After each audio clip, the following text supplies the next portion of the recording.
धारा है बीएनएस की धारा 253 जो कि आईपीसी की धारा 216 के समरूप है। ऐसे अपराधी को संशय देना जो अभिरक्षा से निकल भागा है या जिसको पकड़ने का आदेश दे दिया जा चुका है। इस धारा के अनुसार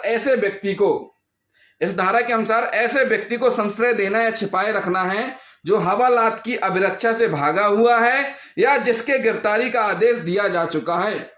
अतः स्पष्ट है कि इस अपराध का मुख्य तत्व यह है कि संशय देने वाले व्यक्ति को ज्ञात हो कि जिस व्यक्ति को वह आश्रय दे रहा है, छिपा रहा है, वह अभिरक्षा से भागा हुआ व्यक्ति है जिसके गिरफ्तारी के आदेश पारित किए जा चुके हैं।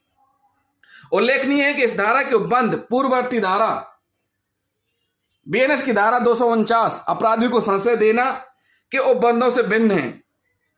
बीएनएस की धारा 249 और आईपीसी की धारा 212 के अंतर्गत किसी ऐसे व्यक्ति को संशय देना अपराध है जो कोई अपराध करके फरार हुआ हो, जबकि बीएनएस की धारा 253 के अंतर्गत किसी जेल या हवालात से भागे हुए व्यक्ति को या किसी ऐसे व्यक्ति को जिसे पकड़ने गिरफ्तार किए जाने के आदेश दिए गए हों संशय देना अपराध है।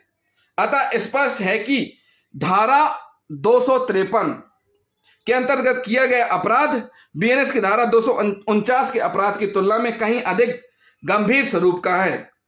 इस धारा के संदर्भ में अजयाब तथा अन्य बनाम महाराष्ट्र राज्य का वाद उल्लेखनीय है। इस वाद में कुछ व्यक्तियों को जुआ खेलने के अपराध में पुलिस ने पकड़ा था। जो व्यक्ति पुलिस अभिरक्षा से भाग निकले, जिस व्यक्ति के यहां ये लोग पाए गए, उसके विरुद्ध आईपीसी की धारा 216 के अंतर्गत अभिरक्षा से भागे हुए व्यक्तियों को संशय देने का अभियोजन लाया गया।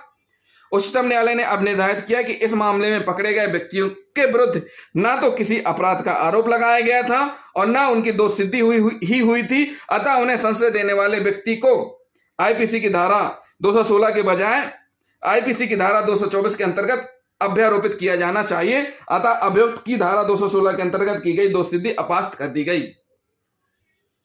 इस धारा के अधीन संशय देने के अपराध के लिए अभियोजन पक्ष द्वारा यह साबित किया जाना आवश्यक होगा कि अभियुक्त द्वारा अपराधी को संशय देने का कार्य इस आशय से किया गया ताकि अपराधी को गिरफ्तारी से बचाया जा सके। इसमें स्पष्ट किया गया है कि किसी व्यक्ति को पुलिस ने अपनी अभिरक्षा में ले लिया, गिरफ्तार कर लिया है और उसको लॉकअप में बंद कर दिया है, या पुलिस की अभिरक्षा में है, भागता है, या जो न्यायिक अभिरक्षा में है, केंद्रीय जेल में या जिला जेल में निरुद्ध है, फिर जेल से भाग रहा है। तो ऐसी स्थिति में जिसकी गिरफ्तारी के लिए आदेश जारी किए गए हैं, उस व्यक्ति को जानते हुए कोई व्यक्ति इसलिए संशय देगा ताकि उसको गिरफ्तारी से बचा सके, तो उसमें दंड का प्रावधान किया गया है। इसमें 3 सेक्शन है इसके अंतर्गत सब क्लोज में। तो 253 का सब क्लोज ए क्या कहता है कि अगर जिस व्यक्ति को संशय दिया गया है जो कि अभिरक्षा से फरार हुआ है, उसने एक ऐसा अपराध किया है जिसमें दंड का प्रावधान मृत्यु दंड है, तो अगर उस व्यक्ति को संशय दिया जाएगा तो संशय देने वाले को 7 वर्ष तक का कारावास, जुर्माना दोनों से दंडित किया जाएगा। बी क्या कह रहे हैं? बी में स्पष्ट किया गया है कि अगर फरार हुआ व्यक्ति जो अभिरक्षा से भागकर फरार हुआ है, जेल से भागा है, अगर उसके द्वारा आजीवन कारावास या 10 वर्ष तक के कारावास से दंडनीय अपराध किया गया है, तो उस स्थिति में 3 वर्ष तक का कारावास, जुर्माना दोनों से दंडित किया जाएगा। नंबर 3 यानी सी सब क्लोज क्या कहता है कि अगर आरोपी के द्वारा ऐसा अपराध किया गया है जो अभिरक्षा से भागा हुआ है, पुलिस कस्टडी से भागा हुआ है, जेल से भागा हुआ है, जिसने 10 वर्ष से कम दंड से दंडनीय अपराध किया है, उसको दीर्घतम अवधि की सजा का 1/4 भाग के कारावास, जो 1/4 भाग होगा 1/4 हिस्सा,